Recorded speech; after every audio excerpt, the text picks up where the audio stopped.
de pronto no nos hemos percatado de eso. Ese es el futuro de la iglesia, ese es el futuro de las generaciones, los niños, y tenemos que brindarles toda la importancia adecuada, toda la importancia que Dios dice que tengamos con ellos. Los niños, los jóvenes, debemos reforzarlos cada día más en la palabra de Dios.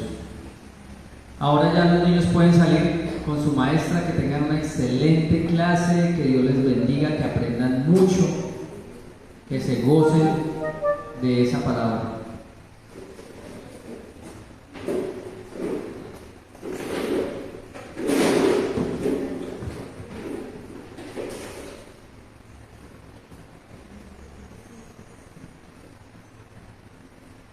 Vamos a orar, vamos a tener una palabra de oración para encomendar esta predicación. Padre, yo te doy gracias por cada uno de mis hermanos. Gracias porque tú los has traído, Señor. Y los que no han podido venir, Señor, que la próxima vez, Señor, puedan hacerlo. Gracias, Señor, por haberme puesto aquí. Gracias por estos últimos meses. Gracias, Señor, porque tú nos has perseverado. Tú a lo largo de este año has estado ahí para nosotros, aunque nosotros en ocasiones hayamos sido inconstantes. Tú siempre eres constante para con nosotros. Tú siempre estás ahí brindándonos la mano, brindándonos el apoyo necesario. Ahora, Señor, yo pido delante de ti que santifiques este momento, que cada uno de mis hermanos que está sentado ahí disponga su corazón, disponga su mente, disponga sus oídos para escuchar tu mensaje, para que lo tomen, Señor, y lo guarden y lo practiquen en sus vidas. Así también yo te pido por mí, Señor, para que este mensaje entre en mi corazón. Permíteme, Señor, no ser piedra de tropiezo para mis hermanos. Y ayúdanos, Señor, porque nosotros necesitamos todos los días de ti, de tu apoyo y de tu ayuda. Gracias te damos en Cristo Jesús. Amén. Bueno, hermanos, hay un pequeño fragmento, una frase de un autor que se llama C.S. Lewis. C.S. Lewis fue el que escribió las Crónicas de Narnia. No sé si lo han escuchado, son unos libros muy famosos que fueron llevados al cine. Y C.S. Lewis dice: hubo en el mundo un pesebre, y en el pesebre algo más grande que el mundo. Ese acontecimiento que para muchos fue pequeño, el nacimiento de un niño, traería consecuencias cósmicas para nosotros. Allí no solo se marca el inicio del ministerio de Jesucristo, la vida de Jesucristo. No, era Cristo volviéndose hombre, porque Dios ya existía desde el principio, Cristo ya existía, pero era necesario que se encarnara en un hombre para poder morir por nuestros delitos y pecados. Y nosotros hoy como cristianos celebramos más que el nacimiento, porque el nacimiento, claro, tuvo que suceder, pero más que eso es la crucifixión de Jesucristo. Eso también recordamos nosotros en Navidad, de que ese nacimiento fue con un propósito eterno. Él no buscaba lo suyo, él no buscaba hacer su propia voluntad, él buscaba un sometimiento, él buscaba cumplir las leyes para que nosotros tuviéramos salvación. Y en base en eso, en base en lo que hizo Jesucristo, son las bases del cristianismo como lo conocemos hoy en día. Esa es nuestra fe. Eso que nosotros no vimos con nuestros ojos, eso que nosotros de pronto no lo escuchamos ni estuvimos allí, pero nosotros lo creemos por fe. Y la gente se resiste a creer esto, ¿verdad? Hay gente que no lo cree, se resiente, pero hace poco estaba viendo un video que muchas de las personas tienen fe en otras cosas que no han visto, pero no quieren tener o no quieren creer en Jesucristo. Le decía al Señor el entrevistado al entrevistador, dice, por ejemplo, le dice, ¿usted cree que la Tierra es redonda? Y él dice, sí. Y dice, ¿usted alguna vez ha estado en el espacio y ha visto que la Tierra es redonda? Y dice, no, pero usted lo cree. Usted no ha estado allí en el espacio, como muchos millones, pero nosotros lo creemos. ¿Usted cree que hay una Vía Láctea con todo un sistema solar? Él decía, sí, yo creo. ¿Usted lo ha visto? ¿Usted ha estado allí?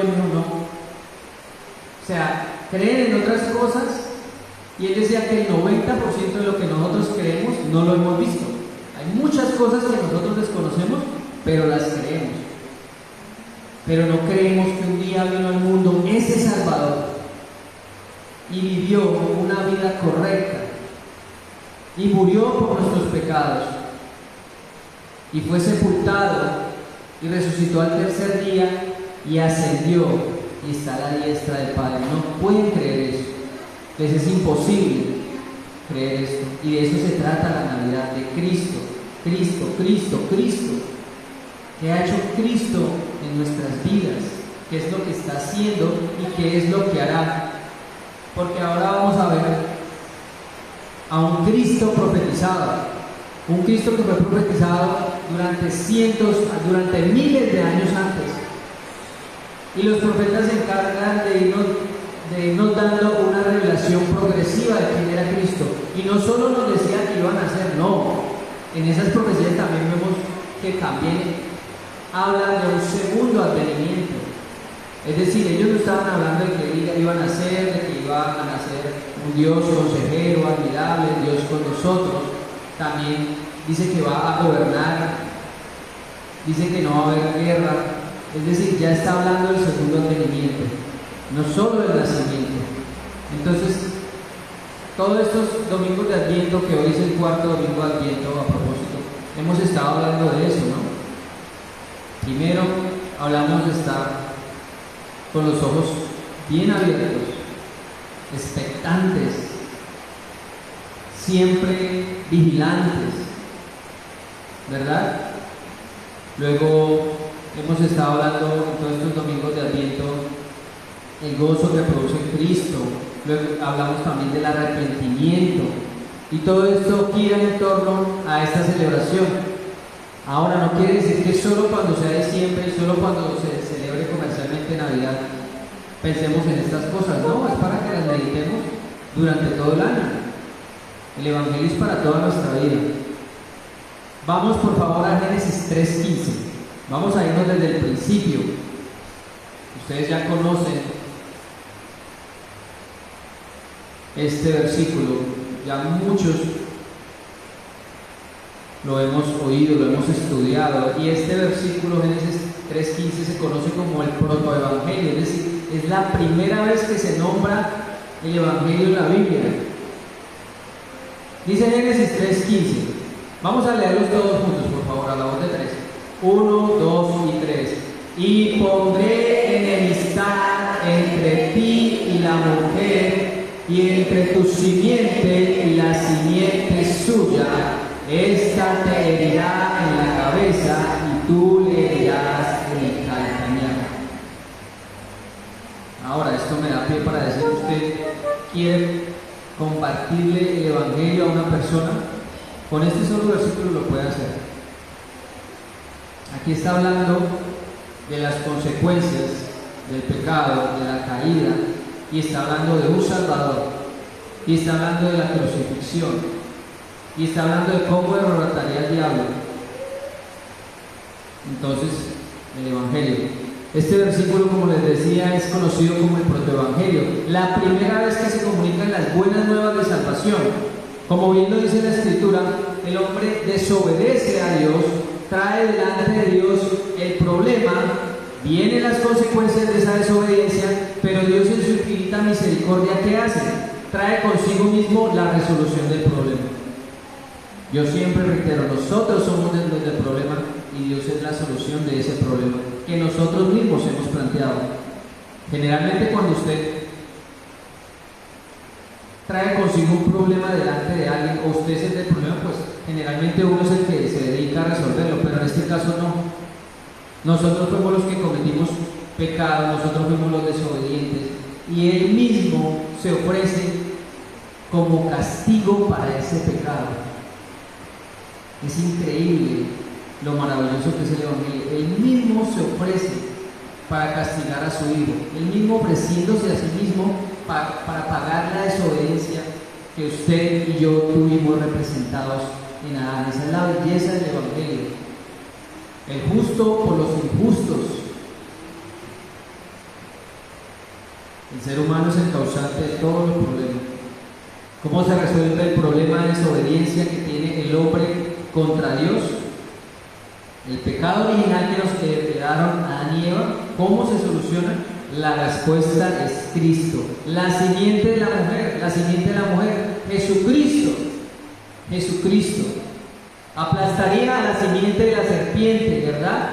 El diablo. El diablo es la simiente de la serpiente. Y esta, en respuesta, le heriría en el talón, es decir, la muerte de Cristo, dando como resultado la muerte de Jesucristo en la cruz. Pero allí derrotaría al diablo, es decir, le aplastaría la cabeza al diablo por medio de la muerte de Jesucristo. Lo derrotaría de una vez y para siempre. Allí se cumple esa profecía de Génesis 3:15.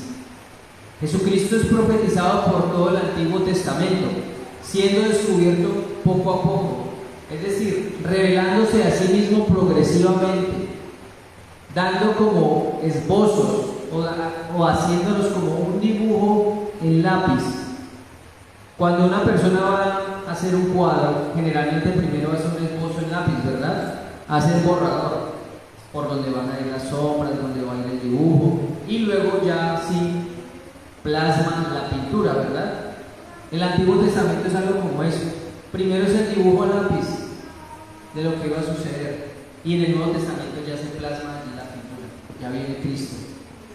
Entonces, Él mismo se va revelándose progresivamente, surgiendo al descubierto y totalmente en el Nuevo Testamento. En el Nuevo Testamento ya lo podemos ver claramente, que Él habita entre nosotros, que Él vino a los suyos y vimos su gloria como el unigénito Hijo de Dios. La gloria de Dios manifestada en carne y hueso, habitando en medio de nosotros. Y hoy en medio de nosotros tenemos al Espíritu Santo de Dios que mora en cada uno de nosotros, porque nosotros somos templo del Espíritu Santo. ¿Y cómo lo hace? Naciendo en un pesebre, haciéndose humano, en un territorio totalmente humilde, no aferrándose a nada. No aferrándose a nada. Vamos a Deuteronomio 18:15, por favor. Deuteronomio 18:15.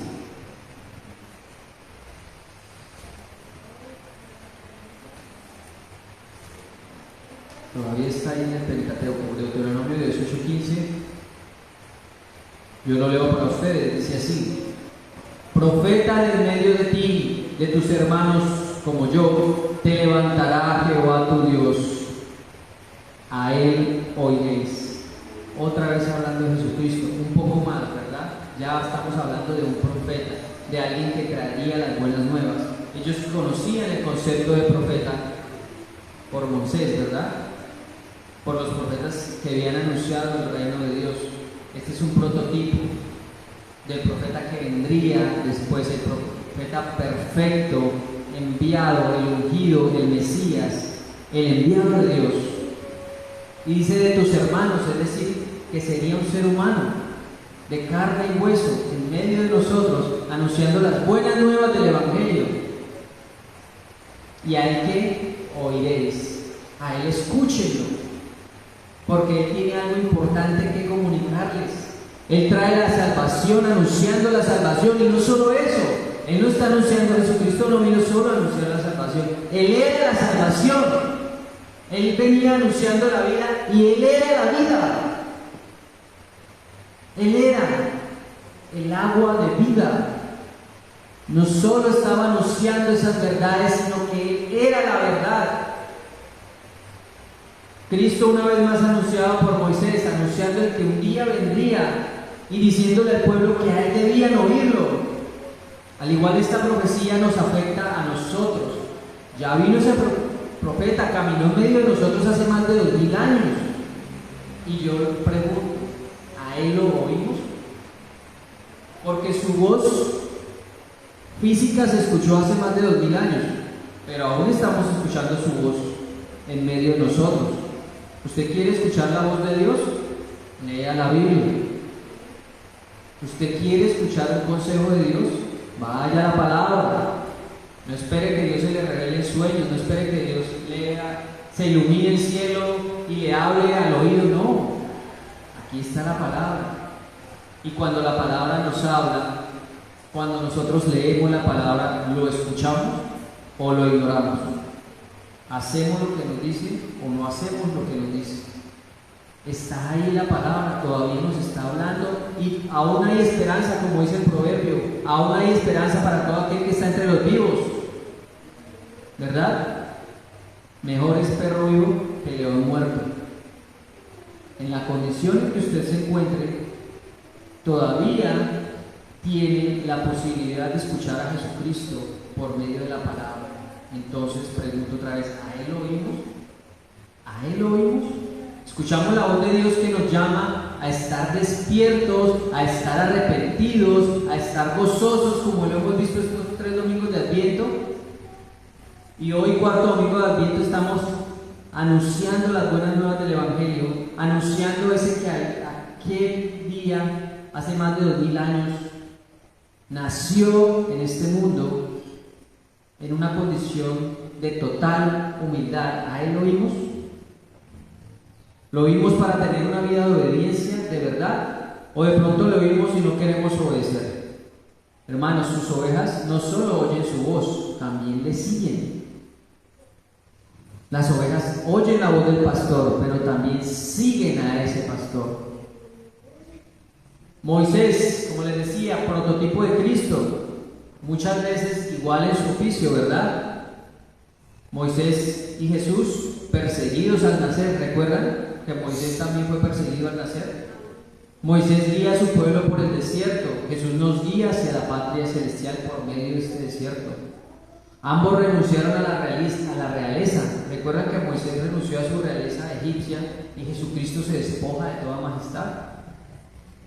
Ambos en su oficio de intercesores, como sacerdotes, Moisés intercediendo por los pecados del pueblo de Israel, y Cristo como abogado nuestro, porque dice la palabra, abogado tenemos a Jesucristo el justo, que intercede por nosotros, que intercedió en la cruz por nuestros pecados delante del Padre, para poder restablecer la comunicación que teníamos con Dios, porque se había perdido en Génesis 3:15.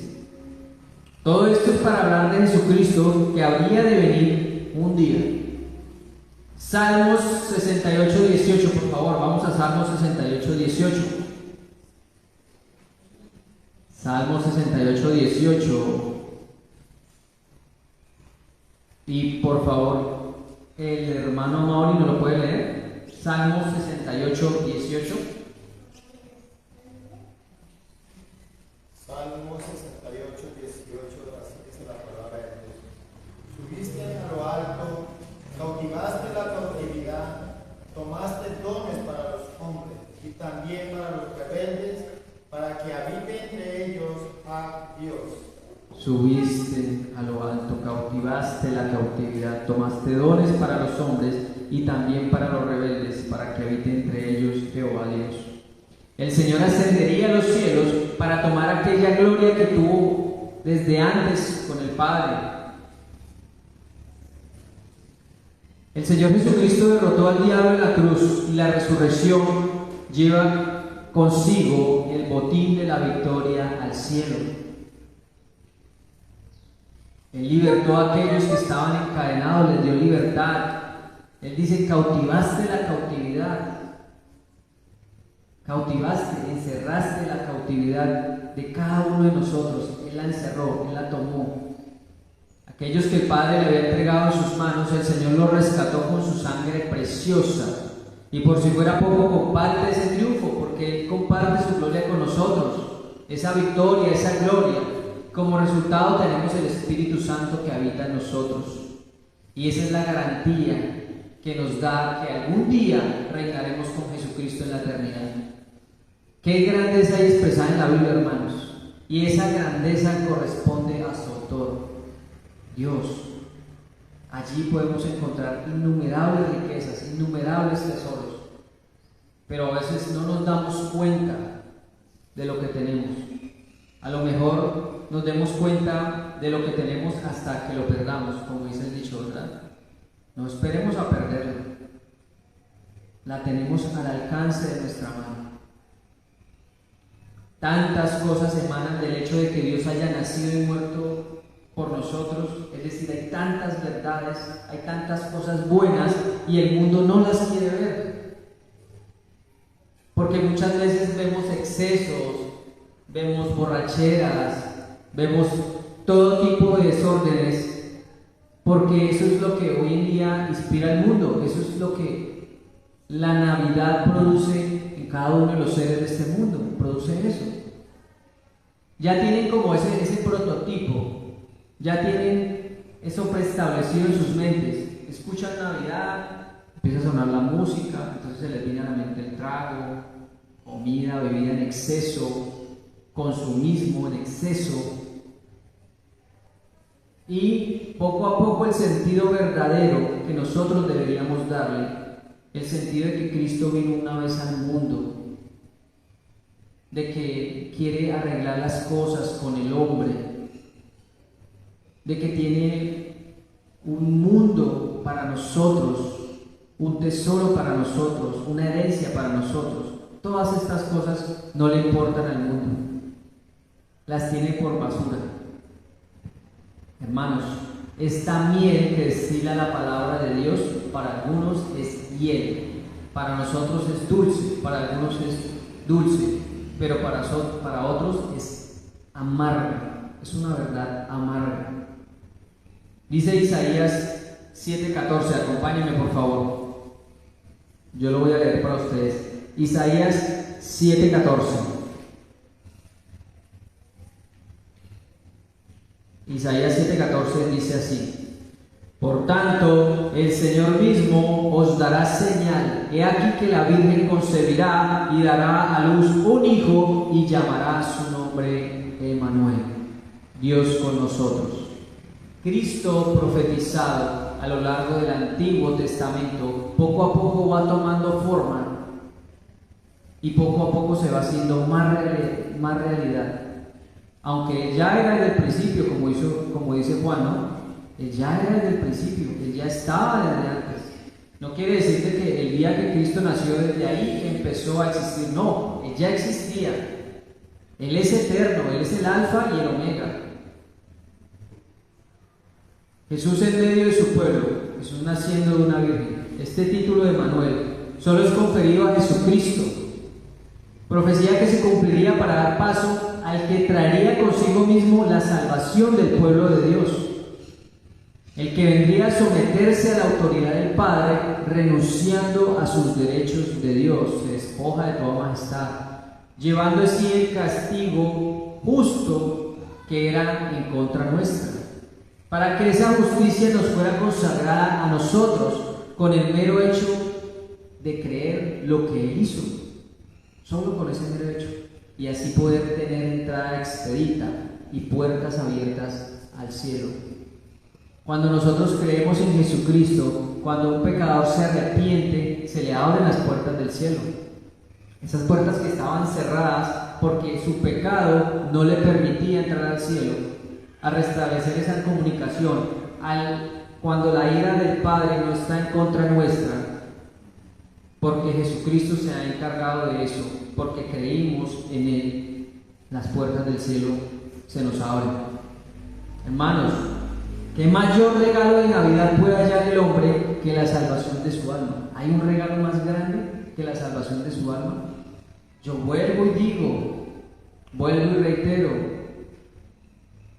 nosotros no le damos el valor adecuado a lo que Cristo ha hecho en nuestras vidas. Nosotros no le damos el valor adecuado al regalo tan grande de la salvación.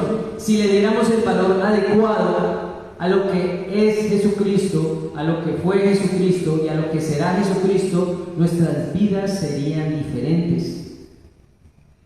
Nosotros revolucionaríamos este mundo, revolucionaríamos el barrio, revolucionaríamos nuestra comunidad, porque la gente podría ver en nosotros algo diferente a lo que ve en los demás, y muchas más personas podrían venir a sus pies. Pero no le damos el valor adecuado. Jeremías 23:5, por favor. Jeremías 23:5, y así vamos a leerlo todos. Jeremías 23:5.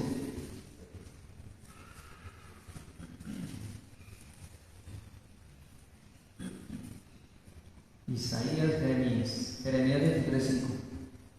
A la voz de 3, Jeremías 23:5, por favor, vamos a leerlo todos juntos. 1, 2, 3. He aquí que vienen días, dice Jehová, en que levantaré a David renuevo justo y reinará como rey, el cual será dichoso y hará juicio y justicia en la tierra. Este renuevo, este retoño o esta rama nueva, como nos dice la Escritura, vendrá y reinará, y su reinado no tendrá fin, será un reinado eterno. Aunque muchos judíos todavía están esperando este rey, nosotros sabemos que ese rey ya nació y que pronto volverá, y su juicio está a la vuelta de la esquina. Y él dice que no ha vuelto aún, esperando hasta que el último de sus elegidos se arrepienta, por amor a sus elegidos. Y su juicio está a la vuelta de la esquina, su juicio es verdadero, su juicio es justo. Esto es motivo para preguntarnos, ¿quién o qué está reinando en nuestras vidas? ¿Qué es lo que reina en nuestras vidas? Porque Él dice que viene para reinar eternamente. Y estamos esperando su segunda venida, donde, como dice la Escritura, toda rodilla se doblará. Y como se dice coloquialmente, a las buenas o a las malas. Yo prefiero doblar rodillas ante Jesucristo a las buenas, pero toda rodilla se doblará. Quieran o no quieran, confesarán que Jesucristo es el Señor. ¿Y quién reina en nuestras vidas? ¿Quiénes o quiénes gobiernan nuestras decisiones, nuestras convicciones? ¿Qué es lo que gobierna mi actuar, todo lo que soy? La bebida, la mentira, el chisme, el orgullo. ¿Qué es lo que hay en mí? ¿Qué es lo que hace que yo actúe? ¿Cómo yo me muevo? Comprendiendo mis convicciones, comprendiendo lo que yo soy. A nosotros nos debería gobernar siempre Jesucristo. Y todo nuestro accionar, es decir, todo lo que nosotros hagamos debería girarse en torno a su voluntad. Pero, de todas maneras, el resultado siempre dará como rey a Jesucristo. Aunque a nosotros no nos gobierne en este momento de nuestra vida, si nosotros no lo queremos hacer, tarde o temprano Él lo hará. En el cielo o en el infierno, pero Él gobernará. Vamos ahora a Daniel 2:44. Daniel 2:44. Y hermanos, aunque el ser humano diga, no, es que yo hago lo que quiero, yo me gobierno solo, yo me mando solo, al fin y al cabo el destino está en manos de nuestro Señor. Así usted crea que se está mandando solo, el destino de toda la humanidad, tanto en los que se pierden como en los que no se pierden, como en los que se salvan, el destino está en las manos de Dios. Claro que cada uno es responsable por su obra. Daniel 2:44. Vamos a leer todos juntos, a la voz de 3. 1, 2 y 3. Y en los días de estos reyes, el Dios del cielo levantará un reino que no será jamás destruido, ni será el reino dejado a otro pueblo. Desmenuzará y consumirá a todos estos reinos, pero Él permanecerá para siempre. Él permanecerá para siempre. Él es increado. Nosotros somos creados, nosotros tenemos un principio en este universo, Él no. Nosotros somos contingentes, es decir, hubo alguien que nos creó a nosotros por medio de un plan, pero Él no está sujeto al tiempo ni al espacio. Yo soy el que soy, Él ya estaba, Él es la misma existencia, Él es la misma vida.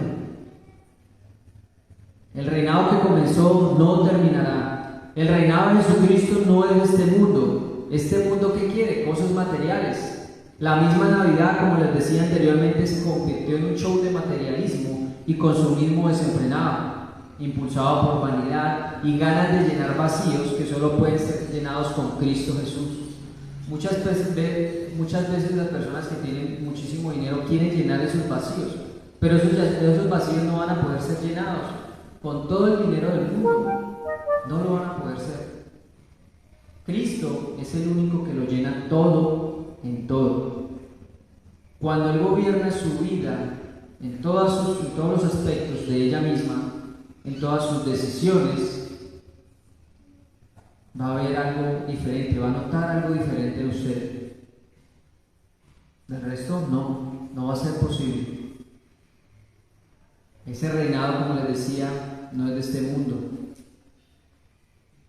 Pero todo será desmenuzado, como dice la palabra. Va a ser desmenuzado, va a ser destruido, va a ser desarraigado, va a ser desolado. Reinos enteros van a ser aplastados. Pero el reinado del Señor será inconmovible, es decir, no se puede quitar. Él es indestronable, se mantendrá para siempre por los siglos de los siglos. Todo esto que usted conoce, todo esto a lo cual nosotros nos aferramos, todo será destruido. Pero el Señor no, porque su palabra no pasará. Y ese pequeño reinado suyo, o ese pequeño reinado que tiene el mundo, donde usted gira, donde usted se cree el centro del universo, donde usted se cree que todo gira en torno a usted, en torno a sus decisiones, y todo lo que piense, eso va a ser un reino corrupto, porque ya tiene fecha de vencimiento. Pero el reinado de Cristo no tendrá fin. Vamos por favor a Ageo 2:7. De gloria esta casa, ha dicho Jehová de los ejércitos, el deseado. Para muchos de nosotros, el deseado. Para otros muchos, el indeseado. Porque no lo desean en sus vidas. Porque son reacios a lo que Dios quiere en nuestras vidas. Este deseado es Dios con nosotros. Ese deseado es el ungido de Dios. Ese deseado es el que anhelamos en nuestras vidas. Los que estamos cansados de este mundo y sus maldades, los que queremos que Cristo venga por segunda vez. Dígame una cosa, ¿usted no desea y no anhela la segunda venida de Cristo? ¿No lo anhela o tiene miedo? Si tiene miedo, si le produce horror, si le produce pánico, tiene que revisar sus convicciones. Porque ¿quién no anhela que no haya más pecado? ¿Quién no anhela que haya una paz duradera? ¿Quién no anhela que todos esos sentimientos que hacen al ser humano destruirse no desaparezcan? ¿Quién no lo anhela? Pero si le produce terror, hay que reevaluarnos. Como les decía, aunque para muchos es deseado, para otros tantos es indeseado. Así como existe el bien, existe el mal. Para muchos el nacimiento de Jesús fue motivo de dolor y mal, y su vida fue tropezadero. ¿Recuerdan el rey que dirigió a los Reyes Magos? A los Reyes Magos. Vayan y me dicen, y cuando lo encuentren, me dicen dónde está para ir también y llevarle más cosas. Pero pues mentira, quería matarlo. Era indeseado, fue piedra de tropiezo para muchos. Y hoy en día también. Pero que para otros más el nacimiento de Cristo fue motivo de alegría, de gozo, de esperanza. Y en su segunda venida también es similar. Para muchos es motivo de terror cuando aquel día se acerque. Pero para los que deseamos con ansia Su venida será un día esperado, será un día de júbilo, será un día de regocijo, será un día de alegría, pues Jesucristo es nuestro más deseado y anhelado regalo. Eso debería ser lo que nos motiva cada día. Eso debería ser nuestra esperanza. Porque en un mundo donde uno tanto se desanima y donde ve tantas cosas malas, donde ve que tantas cosas no funcionan, nosotros deberíamos estar asidos, es decir, agarrados de la promesa de que un día vendrá. Y esa debería ser la esperanza, ese debería ser el motor de nosotros los cristianos, lo que nos mueve a vivir una vida distinta, una vida diferente. Eso debería ser, esa debería ser nuestra esperanza. Cristo Jesús, para todas nuestras decisiones, debería ser Él. Él debería ser nuestro deseado, nuestro anhelado. Porque, como dice la palabra, Él hará temblar a todas las naciones. Él lo hará. Vamos por favor a Zacarías. Ahora Zacarías 9, lo va a leer por favor. Zacarías 9, del 9 al 10. Zacarías 9, del 9 al 10. Zacarías 9, 9 al 10. Alégrate mucho, hija de Sion, da voces de júbilo, hija de Jerusalén. He aquí tu rey vendrá a ti, justo y salvador, humilde, cabalgando sobre un asno, sobre un pollino lleno de asno. Y de Efraín destruiré los carros, los caballos de Jerusalén, y los arcos de guerra serán quebrados, y hablará paz a las naciones. Y su señorío será de mar a mar, y desde el río hasta los fines de la tierra. Gracias, hermano Pablo. Ustedes se dan cuenta que en el versículo 9 está hablando cuando él le dice a los discípulos que vayan y encontrarán acá una pollina y me la traen. ¿Recuerdan ustedes? Aquí está hablando primero Zacarías del primer advenimiento, lo que iba a suceder en el primer advenimiento, en el versículo 9. Y en el versículo 10 ya está hablando de su segundo advenimiento, es decir, lo que está por suceder. Porque si ustedes se dan cuenta, la paz a las naciones aún no ha sucedido. Todavía se están levantando nación contra nación, pueblo contra pueblo, reino contra reino, pero esto aún no ha acontecido. Es decir, ellos muchas veces daban esta profecía y implícito en esa profecía, dentro de la misma profecía, estaba el primer advenimiento y el segundo advenimiento. Entonces el Señor aquí nos habla de sus dos advenimientos. El primero, cabalgando sobre un asno, ¿cierto? Como humilde, como rey, como el que trae salvación, como justo. En su primera venida vendría a predicar que el arrepentimiento, pues Él es el Salvador. Venga, el reinado de Cristo se ha acercado, el reinado de Dios se ha acercado, arrepiéntase. Yo no he venido a traer juicio, pero lo traerá en su segunda venida. Y en su humildad sería justo para que nosotros fuéramos justos mediante la fe en Jesucristo. Y Él es el que trae un reinado celestial. Y en el versículo 10, ya no vendrá como en estado de humillación. Ya no vendrá. Si usted se arrepintió. Si no, ya no habrá cómo buscarlo. Como dice la palabra, lo intentarán buscar, pero no podrá ser hallado. Sino en un estado de exaltación, destruyendo por completo las guerras, las armas, todo tipo de ejércitos que acampen contra ellos, Él los destruirá, destruyendo enemigos, trayendo juicio y señorío, y ya no tendrá tiempo de arrepentimiento, como les decía, y volviendo y reitero, y toda rodilla se doblará, y de buena gana o de mala gana confesarán que Jesucristo es el Señor y Él lo gobierna todo.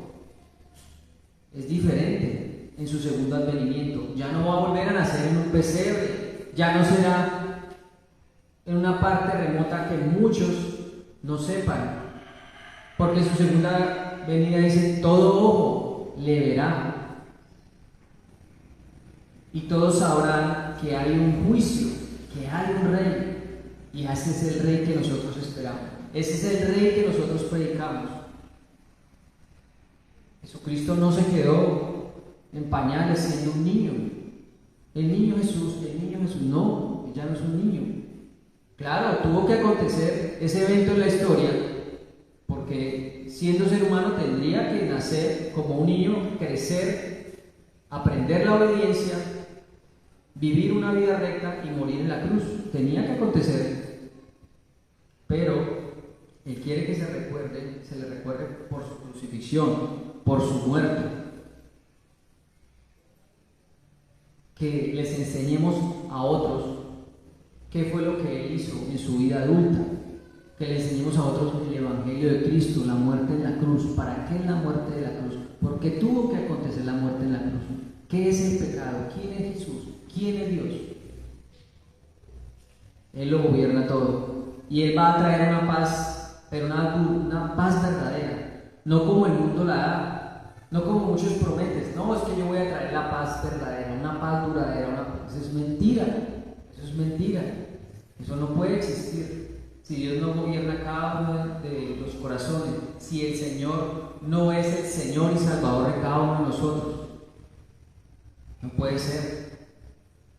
Esa paz en nuestras vidas, ese reinado que será para siempre y por siempre, vendrá con el cielo nuevo y con la tierra nueva, vendrá con la redención de nuestros cuerpos. Vamos por favor a Zacarías 11:12. Ya vamos a acabar. Zacarías 11:12.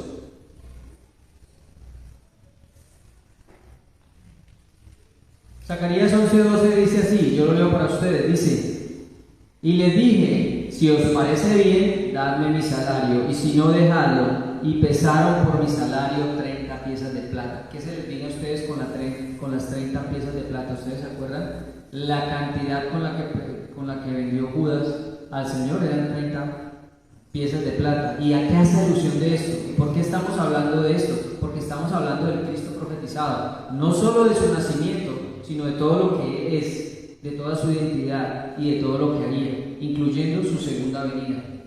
El carácter simbólico con el que habla aquí Zacarías hace referencia al precio que pagaron a Judas por entregar a Jesucristo. ¿Recuerdan? 30 piezas de plata, que equivalen, fíjense bien a lo que equivalen 30 piezas de plata, equivalen a lo que vale un esclavo que fue herido por un buey.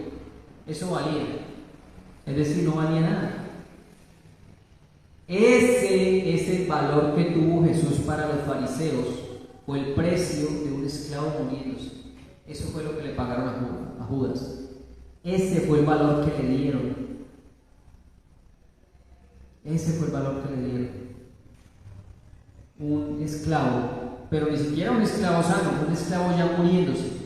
Dijeron, eso es lo que él vale. Eso es lo que vale su libertad. Eso es lo que vale para nosotros. ¿Qué nos dice esta profecía cumplida? Que el valor que tuvo Jesús no fue nada. No fue nada. En nada le estimaron, en nada le valoraron. Pero bueno, nosotros nos podríamos escandalizar. Ese valor tan poco que le dieron a Jesucristo.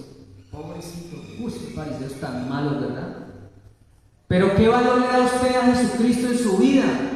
¿Cuál es el valor que le da? ¿Le da el primer lugar o le da el mismo valor que le dan los fariseos?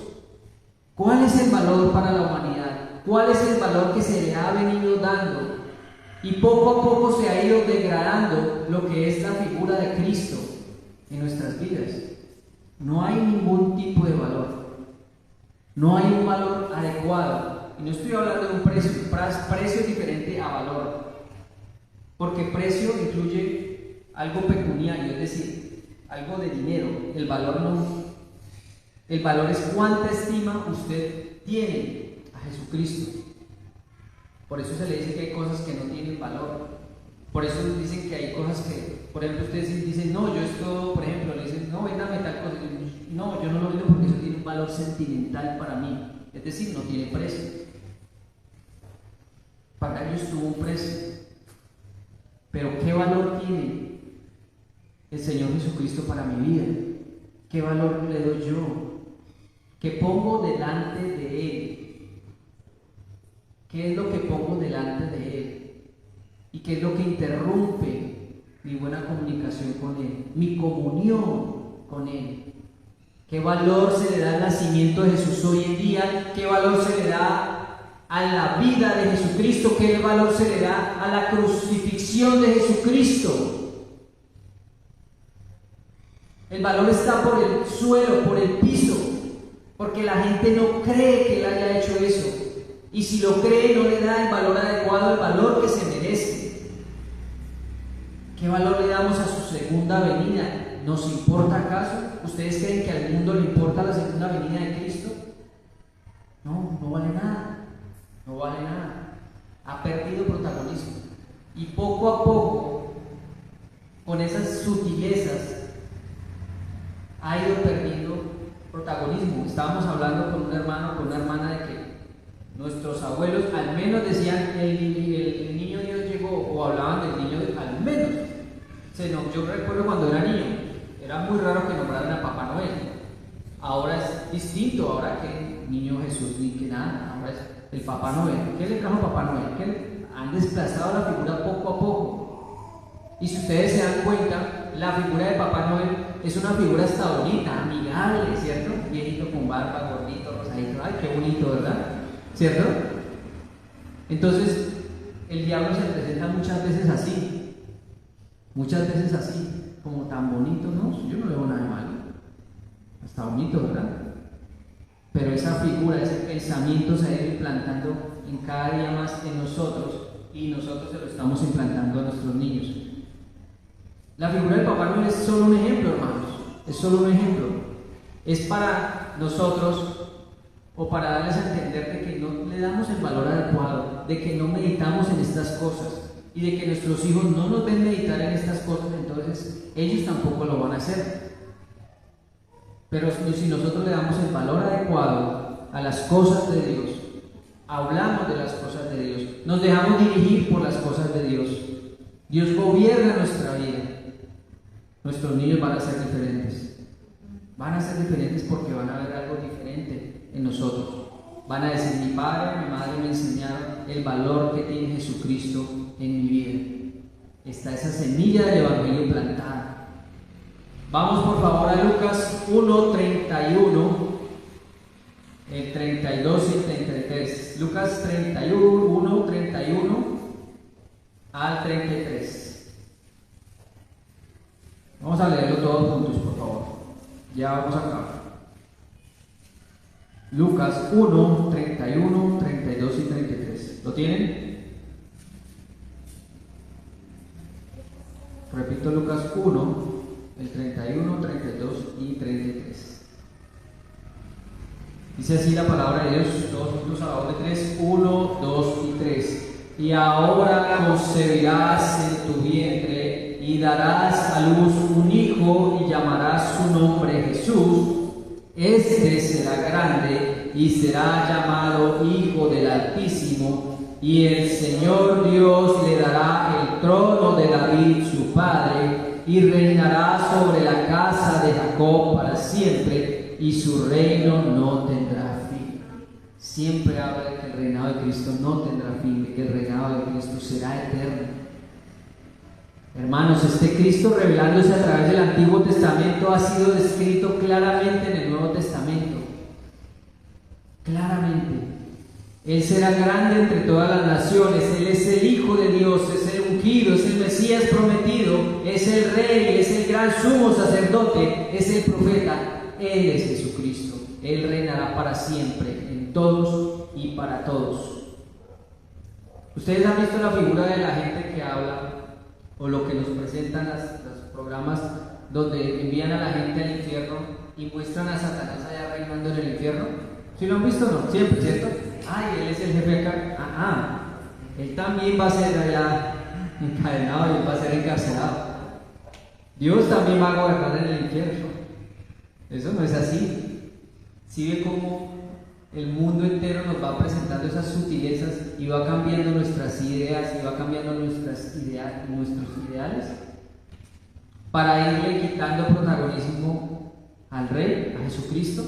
Y eso es lo que Él quiere. ¿Cómo es que el mundo no cree o no quiere creer en todas las profecías descritas en tiempos anteriores y cumplidas en el Nuevo Testamento, y las que faltan por cumplir? Hermanos, ¿y sabe cómo sabemos de que esas profecías se van a cumplir? Porque todo lo que describía el primer advenimiento de Jesucristo en el Nuevo Testamento se cumplió. Todo se cumplió. Todas las profecías de Isaías, todo lo que se habló en Génesis, todo lo que anunciaron los antiguos profetas, los menores y los mayores, fue cumplido en Jesucristo. Que hay cosas que faltan por cumplir, pero sabemos que Él es fiel y creemos a su palabra, porque en el Antiguo Testamento las profecías que se dijeron fueron cumplidas en el Nuevo Testamento en su gran mayoría. Entonces, ¿por qué no vamos a creer su segundo advenimiento que ha sido profetizado? Si sabemos que Él es digno de confianza, porque ha cumplido lo que prometió. Podemos entregarnos con toda confianza. No posen su mirada en su pastor, no posen su mirada en su anciano, porque tenemos errores, porque tenemos defectos. Posen su mirada en Cristo. En Él sí pueden confiar. Él sí es digno de confianza. Él sí les va a quedar bien. Él va a cumplir su propósito en ustedes. Él los va a llevar de la mano a la Padre Celestial. Nosotros fallamos, nosotros a veces claudicamos, pero Él no. Todas las promesas se han cumplido en Cristo, se cumplieron en Cristo. Ese niño que iban a ser, ese hombre admirable, ese hijo del hombre, el cual hablaba Daniel, sería cumplido en la vida de Cristo.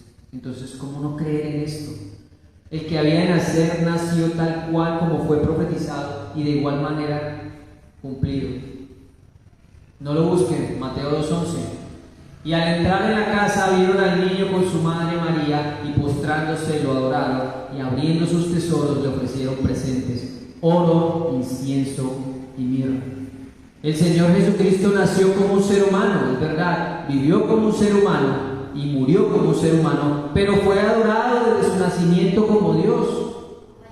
Desde allí fue vista, de vista lo vieron como un rey. Por eso los presentes no eran presentes que Él necesitara, porque Él es dueño del universo. Eran presentes para un rey. Por eso estos, porque Él es digno de adoración. Él es Dios. Como les decía, no es como si necesitase de algo, fueron presentes para demostrar respeto ante un rey, ante el Mesías prometido. Son regalos dignos de la realeza.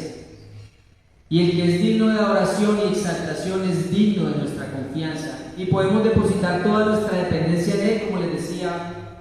Ahora, que estas fechas nos sirvan para adentrarnos más y más en la natividad de Jesús, descubriendo tesoros que aún no hayamos descubierto,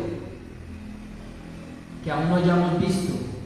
Que nos reencontremos con Cristo, y si es necesario hacer frutos de arrepentimiento, hagámoslo. Si hay algo de lo que usted no se ha arrepentido, ahora es el momento. Si hay orgullo en mi corazón, si hay altivez, si hay chisme, si hay omisión, si hay murmuración, si hay cualquier práctica del pecado, arrepintamos. Aún hay esperanza, reitero, y volvamos nuestra mirada a Dios antes de que Él nos dé la espalda y no podamos ir a buscarlo. Hermanos, Él nos dio todo. Él nos dio su propia vida. ¿Por qué nosotros no damos nuestra vida al servicio de Él?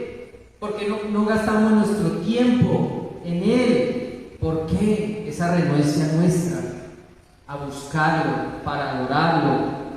¿Por qué? ¿Qué nos detiene para involucrarnos con Dios? ¿Qué lo detiene a usted? ¿Cuál es nuestro freno? ¿Qué es lo que nos retiene? ¿Qué es lo que nos retiene? ¿Cuál es esa barrera que hay entre nosotros y Cristo? ¿Cuál es esa barrera? Hermanos, mi único llamado en esta Navidad, mi único llamado en estas fiestas, pero no las fiestas que el mundo habla, sino las fiestas como nosotros las celebramos, es que nosotros confesemos nuestros pecados, que vengamos a los pies de Cristo, que Él está dispuesto a recibirnos, porque Él ya lo ha predestinado desde antes de la fundación del mundo. Y usted le ama porque Él le amó primero. Hermanos, amigos, yo les deseo a todos ustedes feliz Navidad y reflexionemos y busquemos más de Dios todos los días.